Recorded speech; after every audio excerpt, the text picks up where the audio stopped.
அதாவது அந்த அஷ்டாங்க யோகத்திலிருந்து பிரிந்து போனது தான் வந்து உங்களுக்கு வந்து சரக்கலையாக இருக்கட்டும், விபாசனாவாக இருக்கட்டும், எண்ணிலடங்கா கலைகள் ஃபுல்லாமே இந்த அஷ்டாங்க யோகத்திலிருந்து ஒரு ஒரு அங்கம் தான்.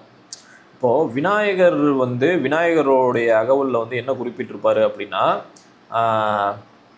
எண்ணிலடங்கா ஔவையார் வந்து விநாயகர் வந்து என்ன சொல்லியிருக்காருன்னா, இருக்க இருக்க எல்லா யோகத்தையும் புரிந்தவர் தான் வந்து விநாயகர். அதில் வந்து மிக சிறந்தது வந்து அஷ்டாங்க யோகம் அப்படின்றத மறைபொருளாக வந்து ஔவையார் வந்து பாடியிருப்பார்.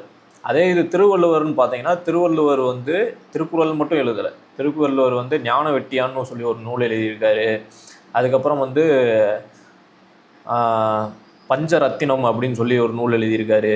அந்த மாதிரி திருவள்ளுவரும் நிறையா நூல் எழுதியிருக்காங்க. இந்த ஞான வெட்டியானில் வந்து உங்களுக்கு வந்து பிறப்பிலிருந்து இறப்பு வரை முழுமையான தகவல் வந்து திருவள்ளுவர் வந்து கொடுத்துருக்காரு.